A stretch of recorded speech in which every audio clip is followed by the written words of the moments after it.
This time on Watchers of Tomorrow, Data gets disarmed!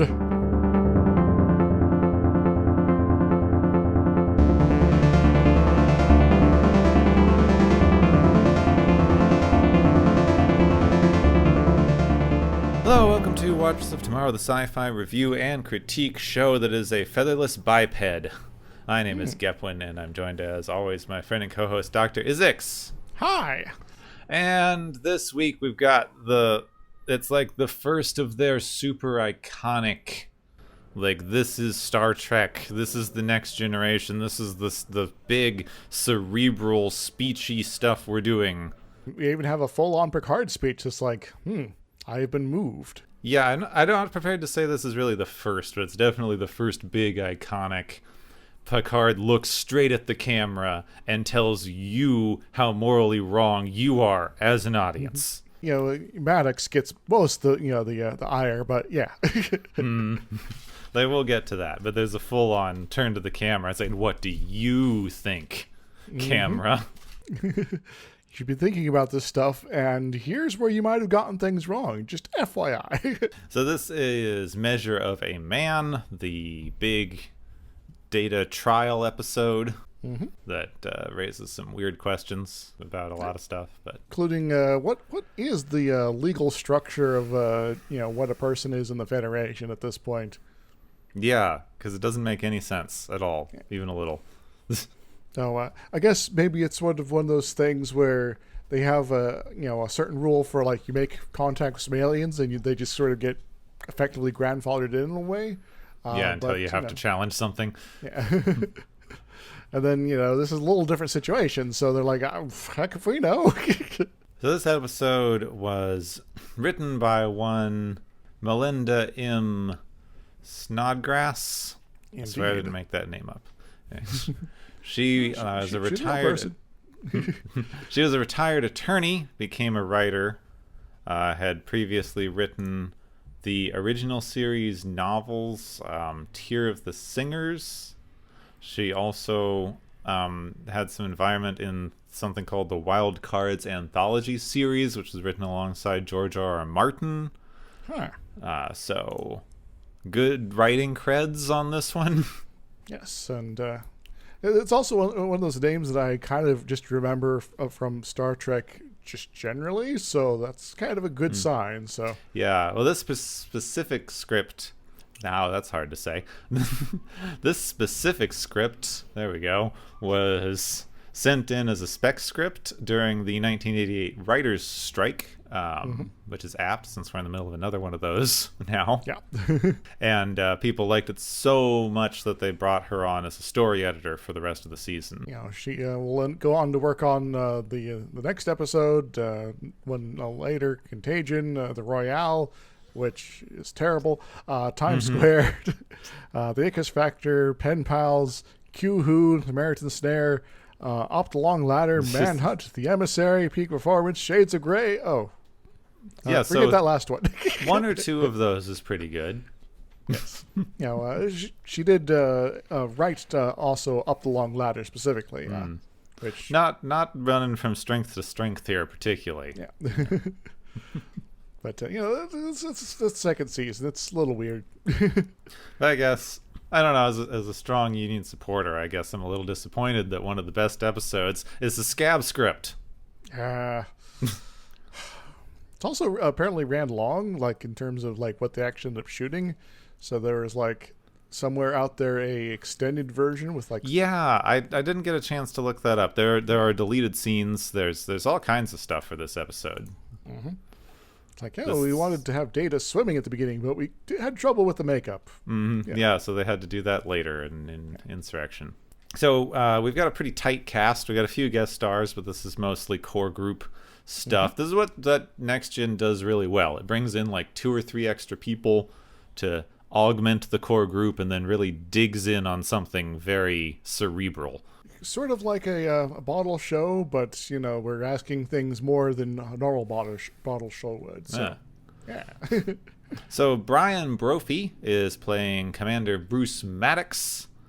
He had previously appeared in the final episode of Max Headroom, before this, and he later went on to be in a lot of film roles, like in stuff called The Player, and he was in Shawshank Redemption. So he's been in stuff you've heard of. Including a lot of things you haven't, but Yeah, and then of course people will know Maddox because they brought him in as an ill-conceived tie-in in the first season of Star Trek Picard. Yeah, which I guess I didn't necessarily, find horrible myself. But, it is sort of like, well, if we're going to be talking about androids, you kind of have to at least mention this guy. You should, yeah, but anyone who wrote for Picard Season 1 could have maybe watched this episode at least once. And maybe not completely undermined every theme of artificial life that they've had throughout every iteration of the Star Trek series for some reason. He was also in Terror Treks, Trek of the Vampire. Oh. Sure. It's one of those full motion video games. Clyde Kusato, I'm so bad at names, I'm sorry. Kusato, I think, is playing Admiral Nakamura. He was on a lot of TV roles before this and things like the Ally McBeal Show and Kung Fu. He will also continue playing Admiral Nakamura in this, and he later tried out for Quark in DS9, but of course didn't get that. Armin Shimmerin is kind of awesome in terms of his comedic abilities, so I think they ended up with the right choice, but still, it's kind of cool. Yeah.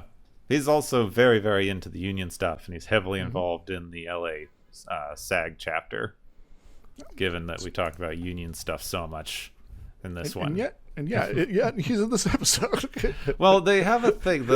The Writers Guild, the SAG Actors Guild, and the Directors Guild don't often strike together. In fact, never. They might now. Apparently, there was a vote recently, but the directors here is like, all right, we're kind of like tired of all the crap, and we would strike. Oh, you're also messing with us specifically? Well, I guess that solves that then. Yeah. Generally, they don't coordinate their efforts. So. So you have weird stuff like that where the actors are still. Well, I mean, obviously the actors are still working when there's writer strikes. Otherwise, nothing would happen, which would be better. But some of those productions get delayed because, our script is awful and we should have edited it before we, try to film anything. And also, there's people protesting, so maybe we should not film today. So And then finally, we have Amanda McBroom playing Captain Phillips. Phillips Lovis. Now my name's bad. Louvois. Oh my God, you're right. It's French. Yes. No. Louvois. I'm never going to be able to read it. No. French is my most bad weakness on reading. I thought I would have trouble reading English, and then I encountered this. Oh my God. Yeah, well, some of English is made out of French, so. I know, it's a problem. She's been in some things, like Gunsmoke. Yeah, and... Hawaii Five-0. Taxi. Yeah, it was in many 70s shows. Police Story, Gunsmoke, Taxi, and was in a reoccurring role in Hawaii Five-0 that she's probably best known for. I apologize. I have a migraine today and my mouth doesn't work right, so there's going to be more weirdness than usual in this episode. This is a good episode to have more weirdness because, we're being all intellectual and stuff that way. Yeah, being all serious. Oh, hey, and she was also in the Fawns and the Happy Days gang. Really? Oh, yeah. As additional voices. And as we mentioned before, there's an extended cut of this episode that was released in 2012. We both watched the original, and I did the synopsis for the original, so we're not going to be mentioning any of the additional bits, the deleted scenes, even though there's some good stuff in there. I saw a couple quotes. Seems like they had some okay stuff that could have been added in, but of course, their TV shows are very time constrained. Maybe Melinda Snodgrass here is like, I have a great idea for a episode. Oh, you want to be story editor? Fine. All right. I guess I'll keep doing that, but I'm done. I did my opus here, so. Yeah, that's it. We did an episode and then got brought on for an ill-conceived notion of doing more. Oh, well. All right, there's going to be a lot to dig into here, so we're going to try to be succinct. I mean, there's not a lot of story. There's a courtroom scene, essentially. Yes. The extended one. So Enterprise is having a very, very light week. They're going to a starbase near the neutral zone for a standard crew rotation. So they're going to spin around in circles? Excellent. Since they all have time off, we see Pulaski, LaForge, Data, and O'Brien with Riker playing poker. This is the first of the poker games that becomes a reoccurring thing. Data expresses his confidence in his abilities because, there's a limited number of card combinations and you should be able to accurately predict the outcome of each hand. This doesn't last long because Riker bluffs a lot and uses a possible straight to beat Data, who is confused as to why you would bet on cards that can't win. And he's like, but I did win. See, that's how the game works. You understand the rules of the game, Data, and maybe some of the culture around it, but you don't know how to apply it quite yet. So on the starbase, Picard runs into an old friend and/or love interest and antagonist, Captain Lavois, whatever. Lavois. Why? And also, none of the French people in this entire series, no one has a French accent ever. Well, for I guess some of the folks there, I'm guessing it's probably like a translator thing, like universal translator, and only if people have quirky accents do they actually are trying to speak English. Yeah, maybe. Yeah. That should have been just the entire running thing. Whoever designed the translator, like Picard's actually speaking French the entire time. But whoever designed the universal translator made it so that anyone speaking French is translated with a British accent. Do I really sound like this? Well, yes. What? My accent's all wrong. So, Lavois is the JAG officer for this sector, which is some sort of military legal thing I sort of don't understand well. It's like justice and jagginess, I guess. Yeah, justice. I should have looked this up. Gratuity, I don't know. Anyway, she's newly set up, has no staff and whatever, but she's excited because she's on the frontier of legalness. Oh, yeah. Judge Advocate General, there we go. Now that makes, cool. Yeah, we're on the frontier. She got some legalness going on. Go. She also, apparently, was the prosecutor in Picard's court-martial over the Stargazer, and he's still a little bit pissed about that. She kind of defends, it's like, it's sort of just standard procedure. You shouldn't be all, bent out of shape over it, but, So they're interrupted by Admiral Nakamura, who is accompanied by one Commander Maddox, who's taking on a tour of the ship, and they end on the bridge where Maddox goes, hey, look, here's Data. He's mine now. Say what? Yeah. What do you mean, mine? So they all take Data and Maddox to the observation lounge to figure out what's going on. Maddox wants to run experiments on Data. He's trying to reassign him. Maddox is extremely unpleasant and very dismissive and continues to refer to Data as it. He's a dick. Yeah. He's our designated asshole for this episode. He thinks that he's close to being able to recreate Data and wants to take him apart and figure out how he works so that he can solve the last few problems, like how he doesn't know how to make a positronic brain. Yes, that thing that, he's trying to do. Yeah. Data thinks that this research is ill-conceived and could probably damage him. Picard agrees that he doesn't want to risk one of his officers in such a risky endeavor, but Maddox has thought of this and has orders to transfer Data over to his command, and then he has to submit to medical testing. Apparently, that doesn't make sense. So just come on over and we'll poke and prod you and download your brain into the computer, and so you'll be effectively dead. It's fine. So Picard wants to stop this and tries to look at Federation regulations regarding transfer, but he can't make heads or tails of the legal nonsense, so he goes to Lavois for help. And the only option, apparently, is for Data to resign. Oh, that kind of sucks for Data, actually. It's like, well, I guess my entire career in Starfleet is just over because one guy decided I want to take this guy apart. I still think there's a bit of a problem given the, just because the person transfers you to their command, it doesn't make any sense that even for a machine you'd be able to order someone to go through a medical procedure that they didn't consent to. I don't think you can order someone in the military to go through an experimental medical procedure.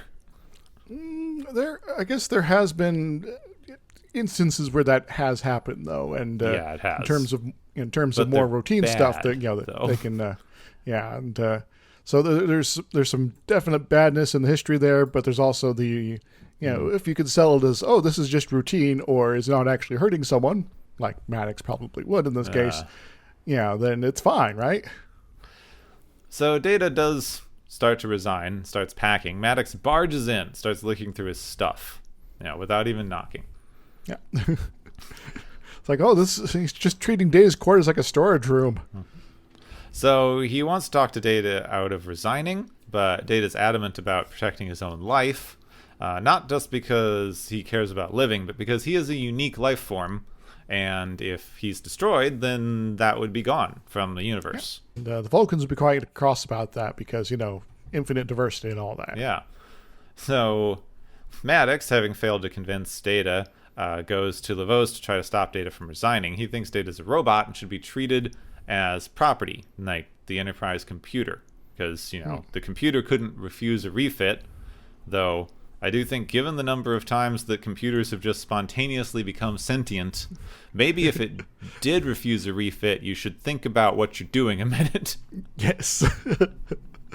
Even later in this series, the Enterprise just kind of suddenly manifests a life form of some sort, and it's kind of confused for a while what's going on, and it's like, yeah, this sort of stuff just happens in our universe here, so maybe we should have some, I don't know, preparations for what to do in terms of it's actually kind of surprising that they don't already have some sort of legal standpoint or at least standard operating procedures for a computer has randomly become sentient. Yes. There's been some emergence here, so Moriarty, what's up? So Lavos thinks that there may be legal positions supporting the fact that Data may be property and has to undergo these experiments. Now, I believe she cites case law from the 21st century, which sounds a little out of date. Yeah, well, we still do stuff like that. Well, yeah, but also the entire nation state model of the time period is long ended, and the United Earth has happened, and we've entered a larger government that should have laws superseding that. So no, you don't understand. At some point, America just took over. Well, despite participating in World War III, I guess the U.S. was better off in the end than a lot of other places. So I guess that makes sense, sort of.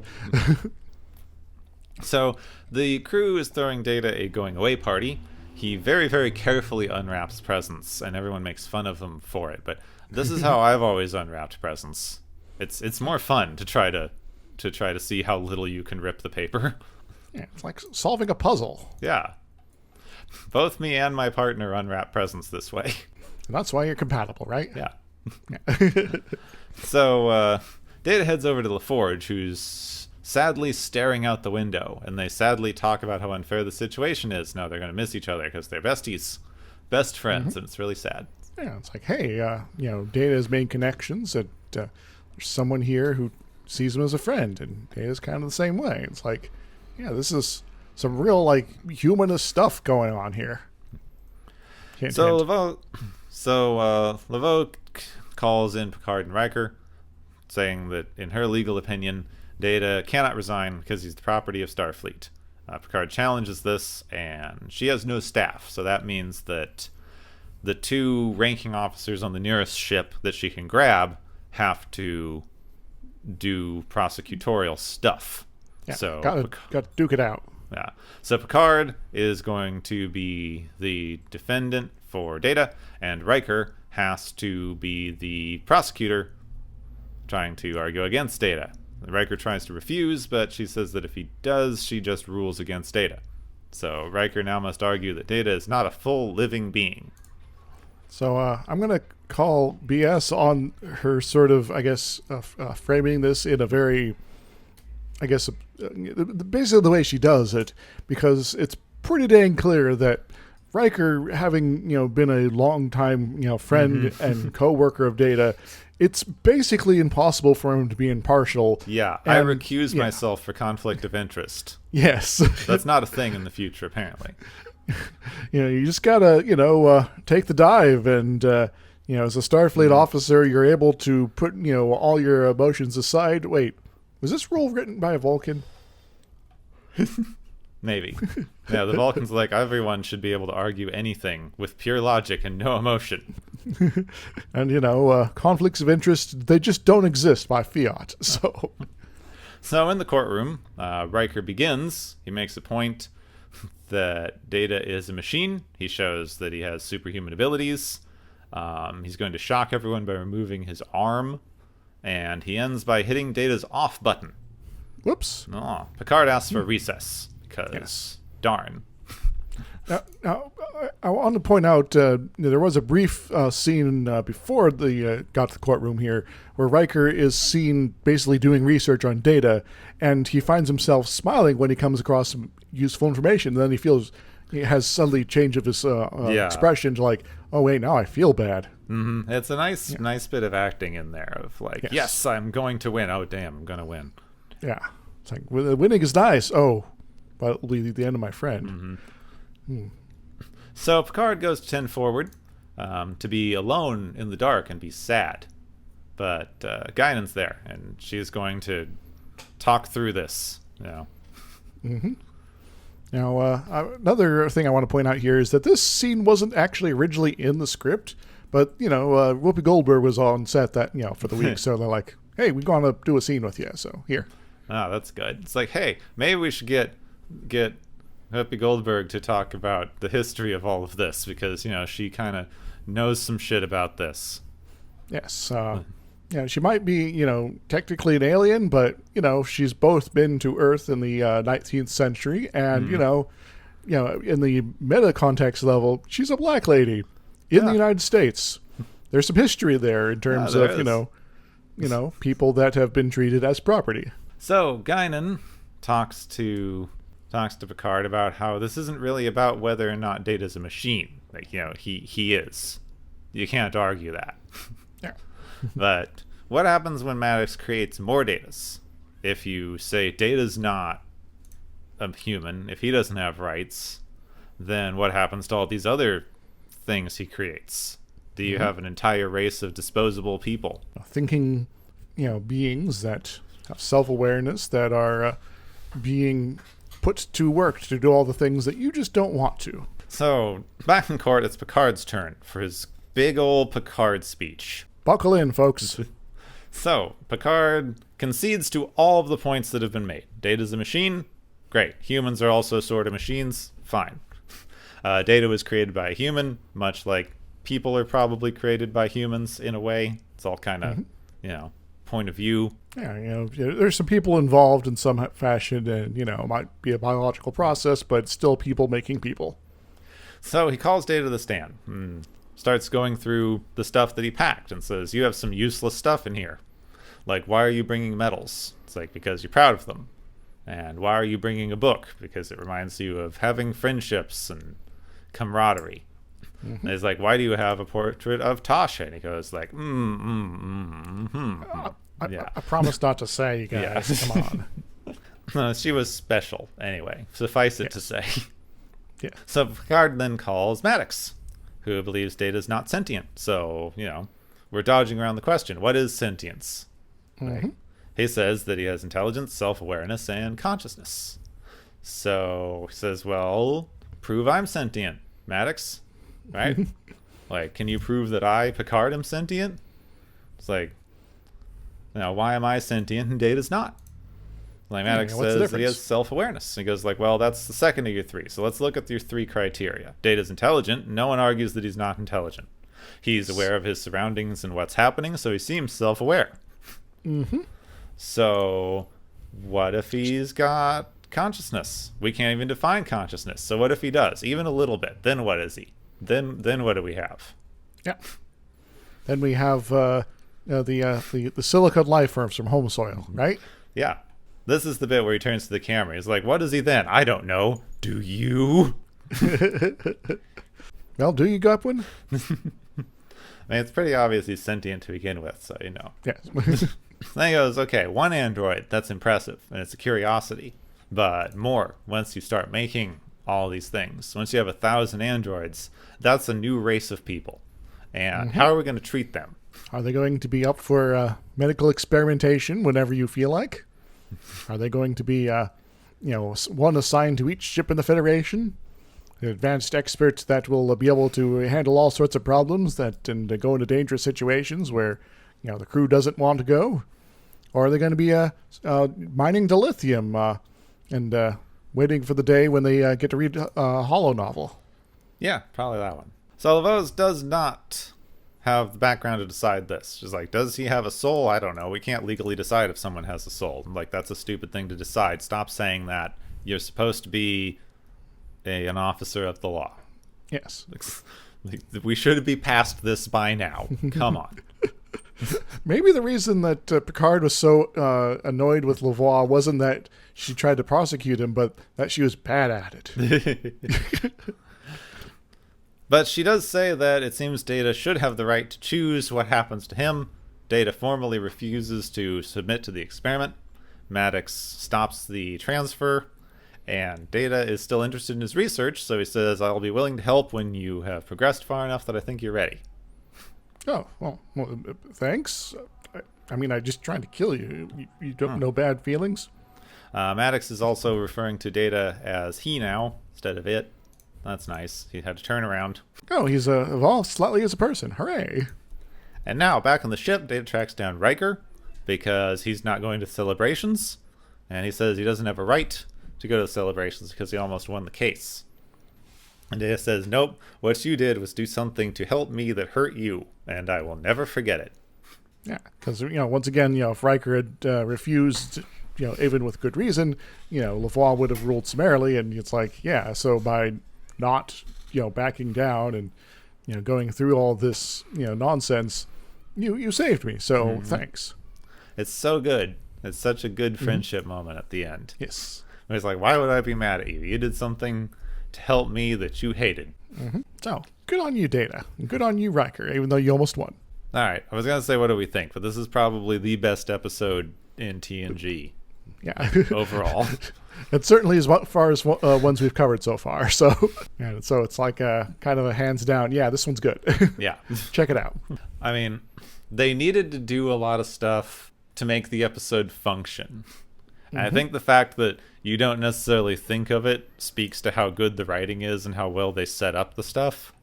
Yes. But it is kind of an odd one if you actually take a second to look at it, because what is happening here? Like, how can you let someone join your most prestigious military organization for years, achieve a rank of lieutenant commander, which is like 2 ranks down from captain, Yes.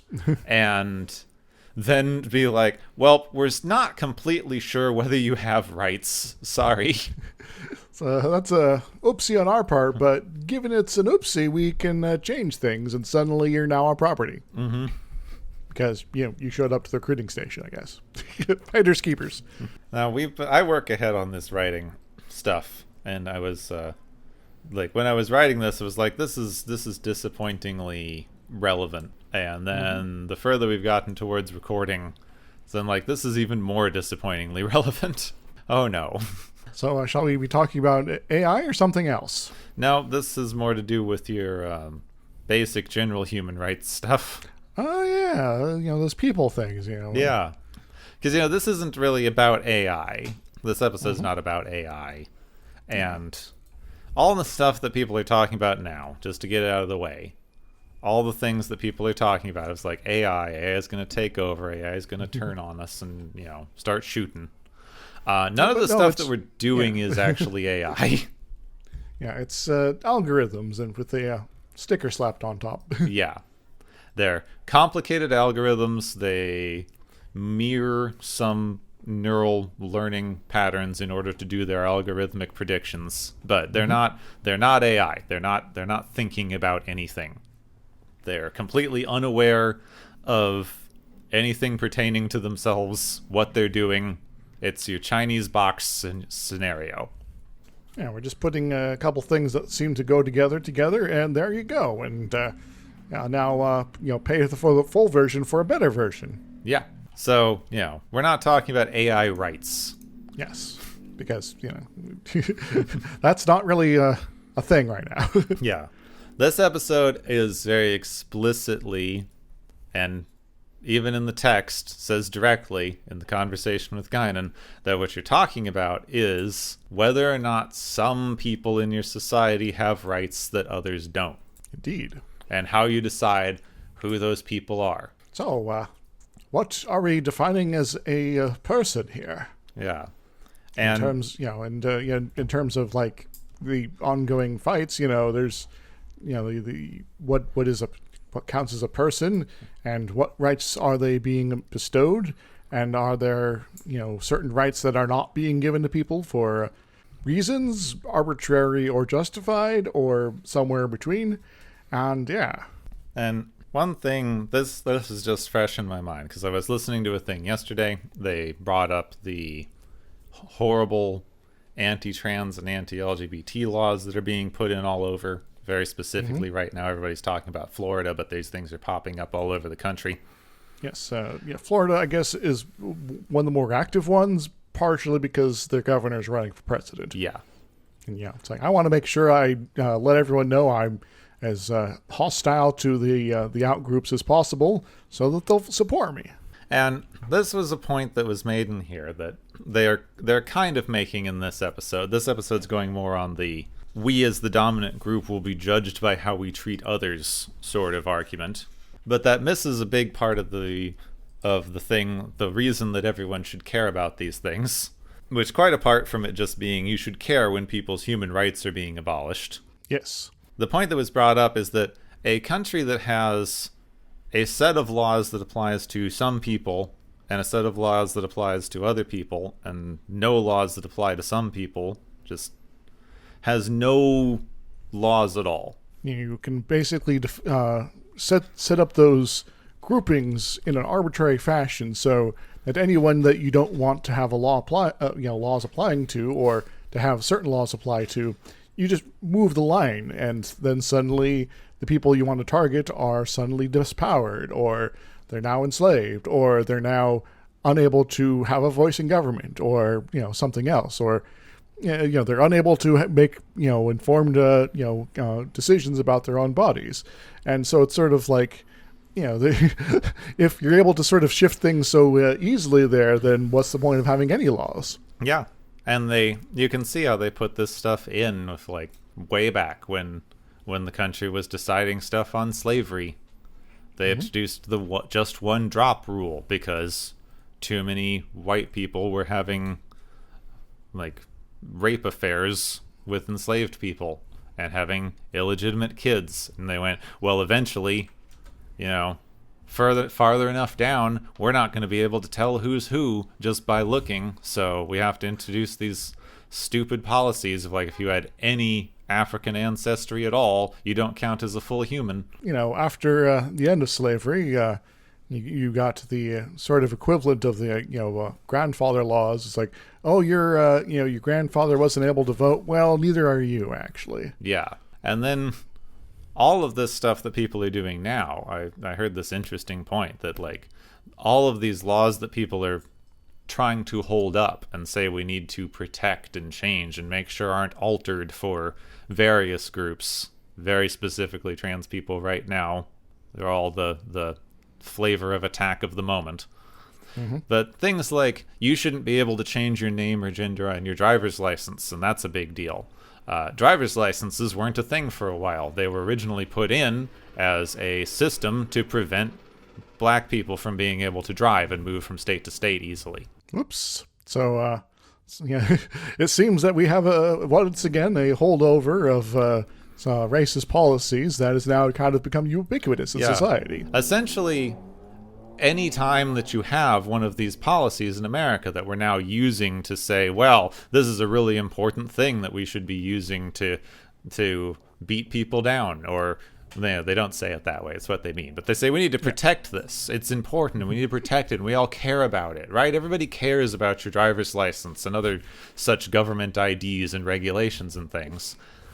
Any of these, anytime you have a arbitrary restriction on yourself that you need a license or identification or whatever for, it was originally put in to keep black people from being able to do it. Pretty much universally, including gun laws. Like, we're having such an argument about gun restrictions now. Gun laws were originally put in place to restrict what they considered to be radical elements from rebelling against the government. They didn't like that too many black people had guns, and they felt threatened, so they put in gun ownership restrictions.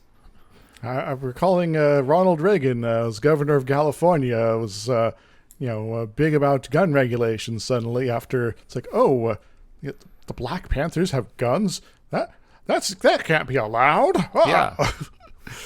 Reagan was for gun restrictions because he didn't want the Black Panthers to be armed. Mm-hmm. And so, it always gets kind of like a little absurd when, conservatives like, yeah, we've always been against gun regulations. Like, not really, actually. Mm-hmm. So what's my point here, other than just saying, it always comes back to racism in America, which broadly, yes. But the point is... the point is, you sort of laid it out so far, definitely seems to be that boundary thing you've already spoken of. But is there more to it, Gepwin? No. It's like they said that you need these in place, you need these laws in place to protect white people from black people. That was why they were put in originally. And then once you have that, once you've said, here's our in group and here's our out group, then you can just keep moving it around and say, well, now gay people are in the out group, and now trans people are in the out group, and we can use this exact same thing to restrict them. But it's the same sort of thing that you hit with, like, the fascist party systems. Like, none of this stuff affects me as a random cis white dude badly.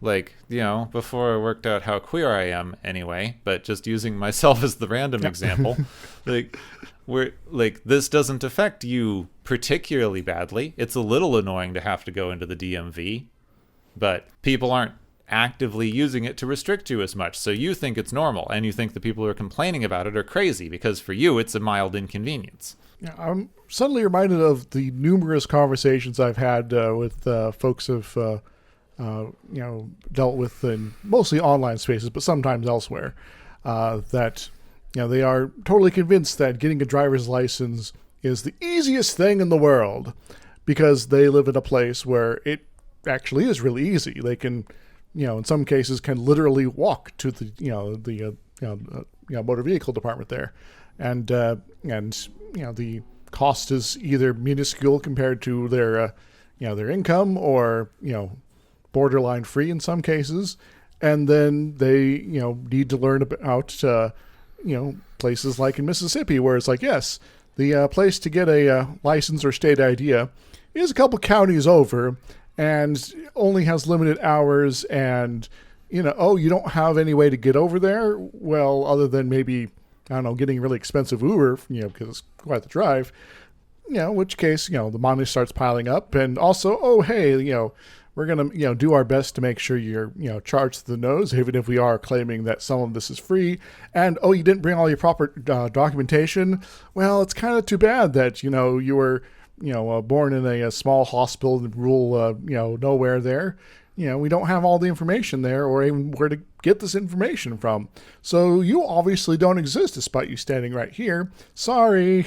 So a lot of people say, like, if you, for some reason, need more of a reason to care about this than they're restricting people's human rights and doing genocides, if you think this isn't going to affect you, it already is affecting you. Yep. They just haven't bothered to put the foot down in your direction yet. Yes. Now, the effects are, mild from your point of view, but they don't necessarily have to be mild. So, maybe we should ease up on some of all this. Yeah, once they're doing the things, it's that good old, first they came for quote with the Nazis. Mm-hmm. And because, we are not X, Y, and Z. I didn't care, but then suddenly there's nobody around. Huh. Though I want to paraphrase a George Takei quote that I saw recently. Paraphrasing because I can't remember it exactly. It was first they came for the trans people. And we said, oh, hell no, we've seen this before. Yes. I like that one. And then we fought back, and then they decided to stop calling for people, at least for a little while. Mm-hmm. But that's kind of the annoying thing about all this is that, yeah, we do have to kind of keep, refighting these battles. It's like, yeah, we made some progress. Gay marriage is now legal. Hooray. Oh, there's been a massive change on the Supreme Court. And, if something like this comes up again, they'll turn it like they did Roe v. Wade. Well, the gay marriage thing is interesting to look at because that's the system working in the other direction. Because once you legalized gay marriage, now you have a very specific set of gay people who are considered socially acceptable. Yes. And now you can take the people who are in that specific set of gay people, the generally white, well-off, respectable gay couple who both look fairly straight to the average person. You can say, well, you want to keep your nice, comfortable married life, don't you? Aren't these other people messing it up for you? Aren't the ones that we've now deemed to be socially unacceptable messing up your nice little life with these tiny little rights we've given you? Yeah. So come join our crusade against, these other folks over here, because obviously they're here to take away your perfect living environment. I was actually watching a thread earlier on the one horrible bird site there, that about someone who's basically gone down the far right rabbit hole, despite themselves being trans. I think. So yeah, it happens. Like, what? You became acceptable enough to the folks that hate you that you're okay with going down the same path. Yeah. And what nuts is this? This is a bit of a problem with all this. Like, you can't even really trust these legal rights that they give you, because legal rights are only as good as the people enforcing them. Mm-hmm. Like, you have the right to a lot of things. That doesn't mean that the police are not going to do horrible things to you when they get the chance if you look wrong. Like, we've broken into the wrong house and started opening fire because, the person there thought we were burglars.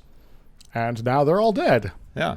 Well, let's try to get the right house next time. Well, there was that thing a few years ago. If I accidentally walked into the wrong apartment and started shooting, and that's fine. Mm-hmm. No, it's not. And I guess thankfully for at least one of those sorts of incidents there, the lady who did that did actually get in some trouble and actually went to trial. So, that's a nice change of pace. But still, it's sort of like, yeah, just because, you carry a badge doesn't mean you should have special rights. The fact that it going to trial is like the nice outcome is kind of an issue. I don't remember how the trial ended up, or if it's over. Anyway, I guess my general point seems to be minorities shouldn't trust the government. I guess for my own point is, we have to not be, resting on our laurels, as they say. That, if we're going to have a better, freer society, tomorrow and long term, we need to kind of keeping on in terms of fighting for our rights, not just ourselves, but for those, that are our friends, allies, and kind of everybody.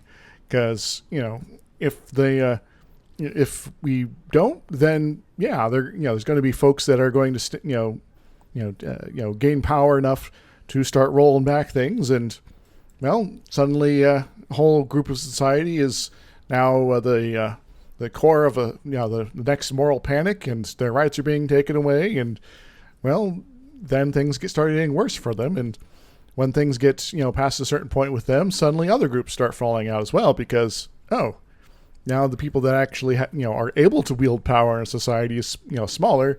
The more bigoted amongst those who are still empowered, they can now start cutting out other groups. So that sucks. So maybe let's not have this trying to be a thing, and stand up for one another. Yeah, this is one of my core issues that I keep hitting with, like, this '90s liberalism that you continue hitting in Next Generation. Yeah, it's presented well, and just because we've moved on a bit doesn't mean that they weren't trying to say something important and relevant at the time. But this entire episode is a look how great the system works episode.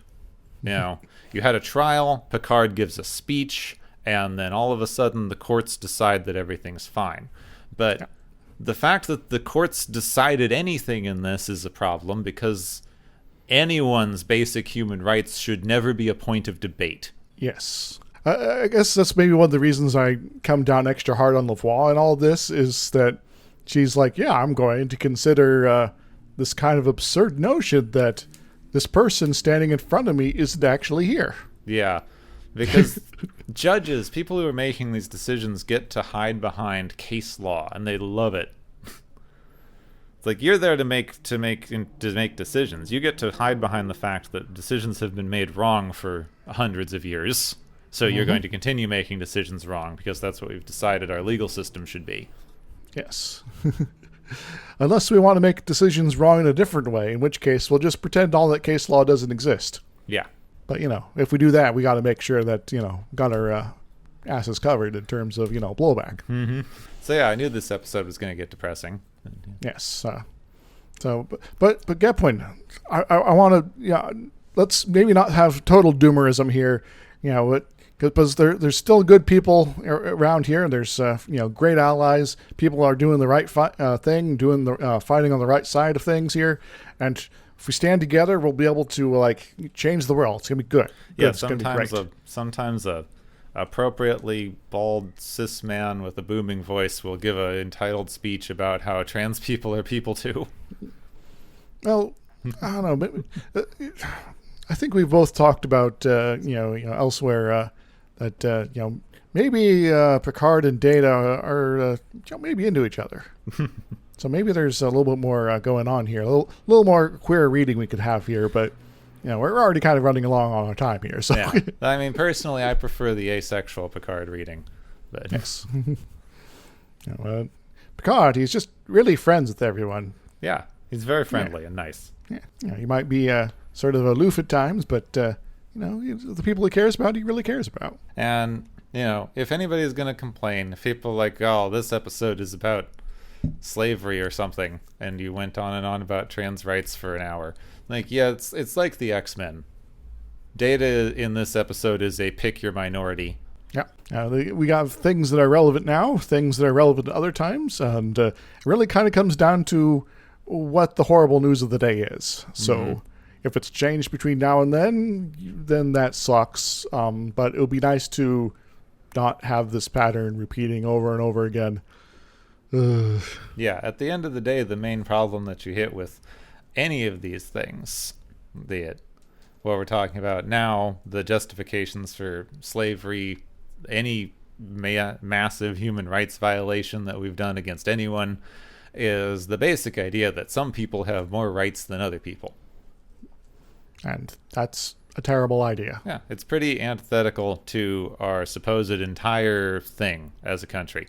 But it's still something we are apparently really we love really it. into. Yeah. And this might not be relevant recently, but this week, our mayor in New York came out and started filing legal challenges to our right to shelter rules, which basically New York has a unique thing where we say that everyone has a basic right to be sheltered if they do not have anywhere to stay. We're apparently basically the only city in the country that has this. It would be nice not to freeze out on the street, or get horrible pneumonia because you've been in the rain for a few days. Yeah. So every person in New York City has a fundamental right to shelter. That doesn't mean that everyone necessarily gets it. Everyone has an equal access. There's problems. There's not enough resources, but you have a fundamental right. You get to complain legally if you don't get it.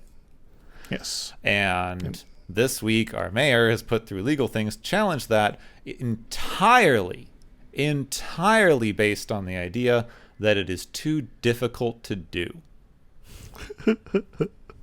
So What's the city's budget for police there again? Yeah, I mean, yes, he's like it upped our police budget massively. We have them on every frickin' train platform nowadays. It's like billions, right? Oh yeah. If you treated the New York City Police Department, the NYPD, as a military organization, it would be the third largest army in the world. Yeah, that's a little ridiculous. Including having out-of-country bases. Yeah. Yeah, you gotta, go after your international criminals that, go through New York here. So, gotta be able to reach out. And, do they do drone strikes too? Not that I've heard of so far, but it wouldn't surprise. Oh, but they did just get a dog. They got one of those robot dogs. Oh, the ones you could flip over? No, the Boston Dynamic ones. Dyson makes the vacuums, not the robot dogs. Now, what if you attacked a robot dog with a Dyson vacuum? But anyway, yeah, clearly too expensive to like build some, housing for people. Yeah, maybe you could spend less on the robot dogs. Yes. I mean, my plan has been since Trump is now indicted for a bunch of stuff in New York. My plan's always been to seize Trump Tower and just turn it into a homeless shelter. Well, that'd be kind of cool.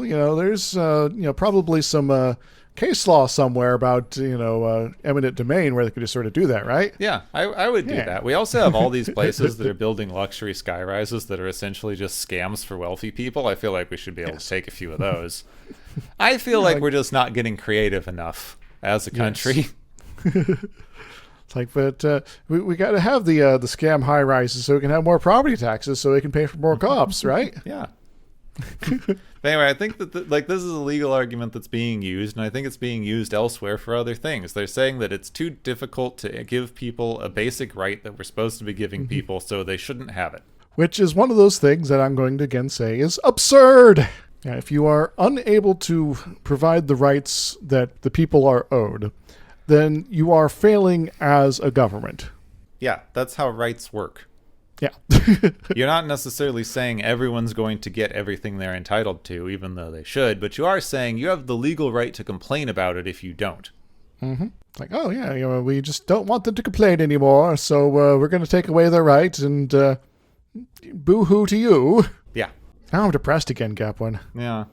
Well, we've been going for a while, so we could have our normal palate cleansers. Oh, is it cookies? Yeah. Cookies while we all listen to the Galaxy's favorite game show. Woo!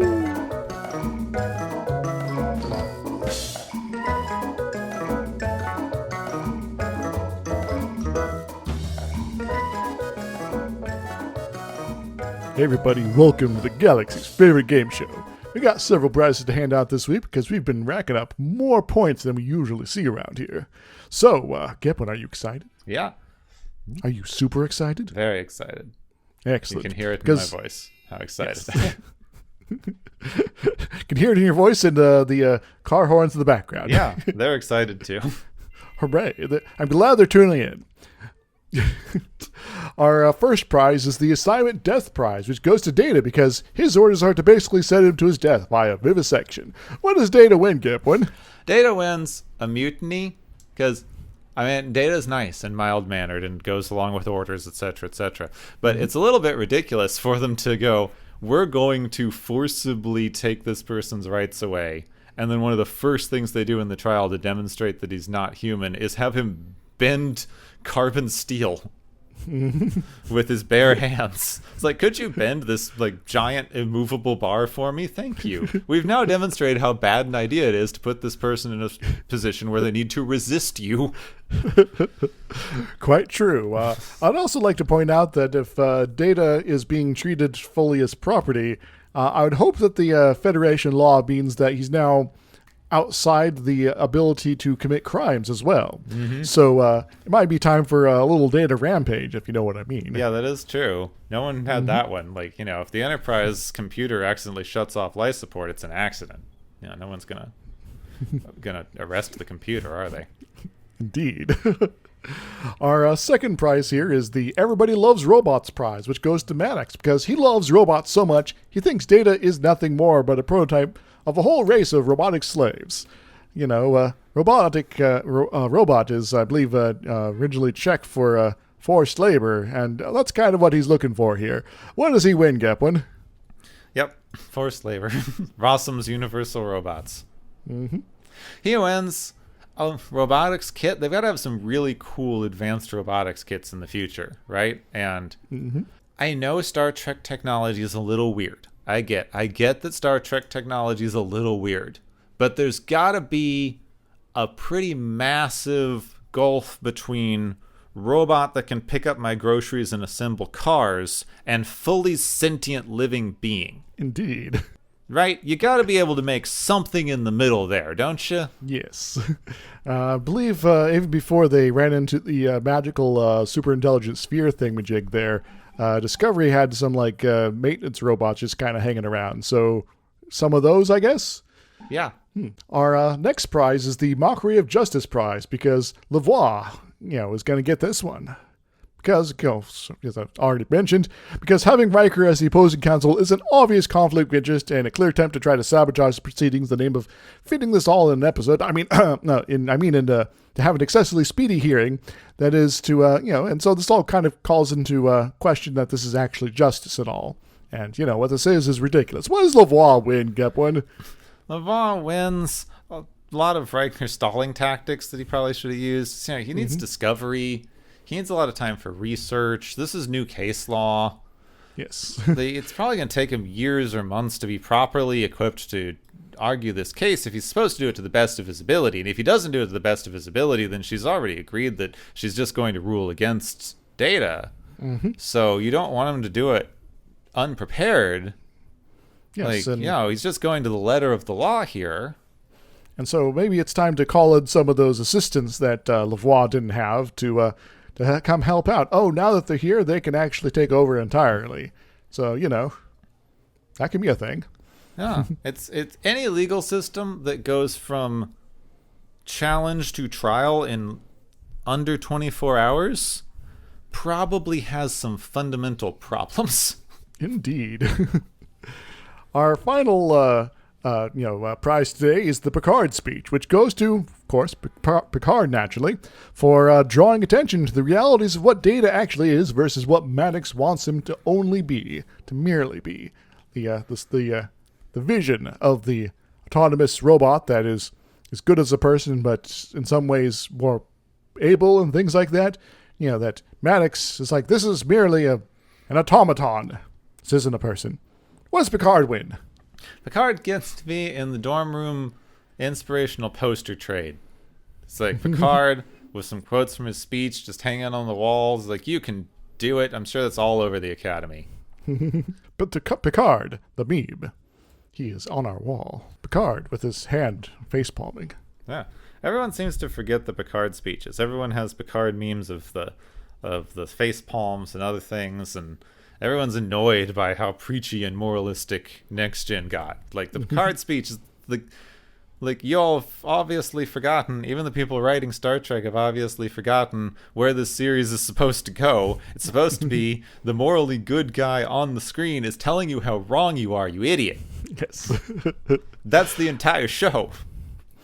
Now, I know there's a lot of folks with critiques of Star Trek Picard, but one of my favorite moments in that series was still Picard going, I'm going to, teach by example. And he's like, no, I'm going to stand up for these people and, because they're people. Come on.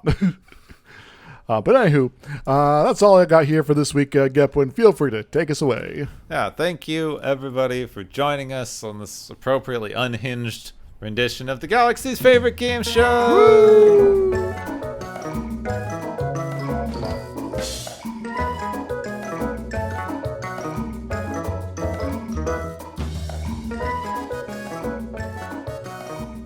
So, did you notice the battle bridge in this one? Yeah, because they keep reusing that set for various things. Yep. The trial room for those playing at home was just a reworked version of the battle bridge set. Yeah, which I think they use again in something where they're racist against Romulans. So I guess we have that to look forward to. Yeah. So, next episode, after this one, I don't know why it's called this, but it's a strange name. So back in the day, there was like this country called France, you see, and it used to have the king, and there was like I don't know, like a not sure if it was a full title or like a nickname, but sometimes like the guy in charge is called like the Dolphin, but like more when he was a prince, maybe. I should probably do some actual research on this instead of just talking on my ass. But also like Joan of Arc was involved somewhere, so that obviously means that we're going to be having some castle sieges this next episode, right? Yeah. So this is the episode that my entire life I misread as the Dolphin. Which is like, pretty close to how it's actually pronounced. So yeah. So it's the Dolphin. Apparently. It's they never French say again. it. Yeah. It's French again. It's French. And, I'm surprised they made it to the last consonant. Well, when you have like an IN in French, it's like a special occasion. I know nothing about French, so yeah. My general rule with French is read to the second to last vowel and ignore the rest of the word. One of my favorite words in French is mieux. Yeah, it's spelled with 16 letters. Close. It has 3 vowels in the middle and it ends in an X. I feel like people who started writing these things just use X to stand in for any random noise. Kind of. It's like we need something weird. X's are weird. This is something that I learned. Sorry, this is something that I learned. I'm still not going to pronounce it completely correct, but this is like an alternate pronunciation. You know the oxalotls, the little marine animals that everyone likes now. Which I can't pronounce. That's a massive mispronunciation, apparently. Oh, that's why I can't pronounce it. Apparently, it's a lot closer. This is still apparently a regional variant, and I'm sure I'm mispronouncing it still. Apparently, it's a lot closer to Ashalok. Ashalok. I guess that kind of makes sense. Because they just put random X's in words when English people don't know how to write them. I guess similar things have happened with Chinese, of course. Sorry, is this a Qing with a C or an X here?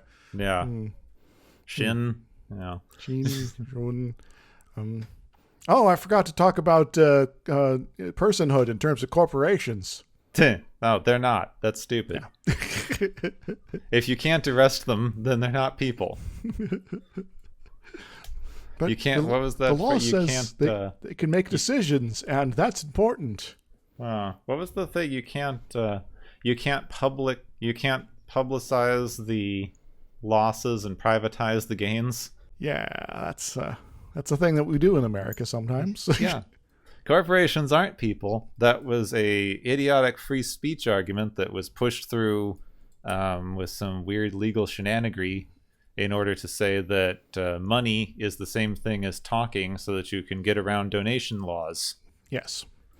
And so now we got a special legal entity that, is corporations that, don't have all the responsibilities of a person, but has some of the specific rights. Yeah, only in very specific cases where it's convenient to the people who own the corporations. Yes.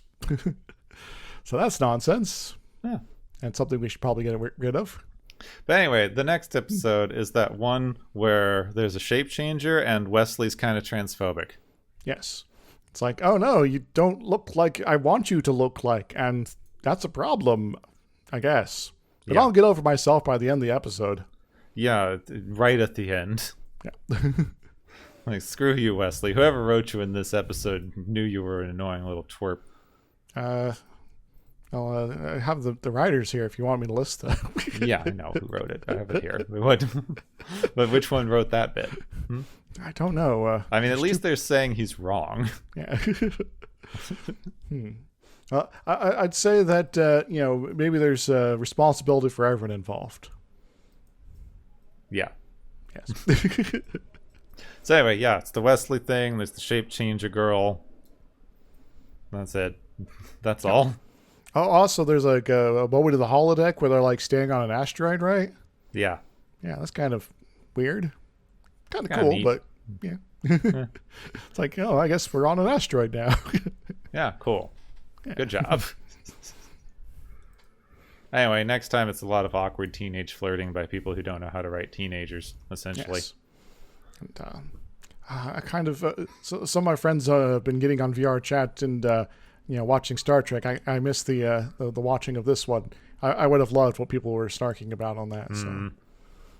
I do like how there's at least one person credited as furry animal.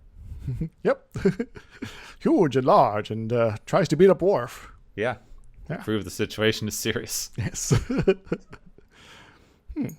Cindy Sorensen. But yeah, next time, horrible, stupid episode about Wesley having a crush on someone and then not having a crush on someone and then deciding it's all fine at the end because he's discovered chocolate. Yes, and chocolate makes all the difference. Yeah. Also, the, fifth time we've encountered shapeshifters before we get to DS9 going, what's this, a shapeshifter? Oh my god, we've never seen that before. Well, these ones, I guess, have certain limitations, maybe? They have to be between this size and this size. They can be glowy energy, or they can be, fuzzy monsters or something like that. Maybe. They've never really said. All right, that's all. That's it. We're done. Next time on Watchers of Tomorrow, Wesley goes on a date.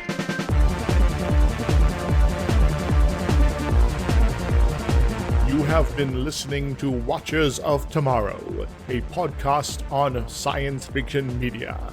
Find and follow Watchers of Tomorrow on Podbean, YouTube, Spotify, iTunes, Google Play, Stitcher, Pocket Cast, Spreader, Digital Podcast, and perhaps many more to come. If you enjoy our podcast, make sure to subscribe for more. And where possible, make sure to rate your experience or leave us a review. You may find Gepwin on youtube.com/Gepwin and Twitter @Gepwin. You may find me, Dr. Isix, on youtube.com/Dr. Isix and Twitter @IsixLP. Music is Waveform and Mori's Principle, both by DRKRN. You can also check out the Watchers of Tomorrow Discord channel. Make sure to share the experience with your friends, family, enemies, and alien overlords. If you feel you are suffering from transporter syndrome, please be aware that the next time you step off the transporter, that you, that is now, no longer exists.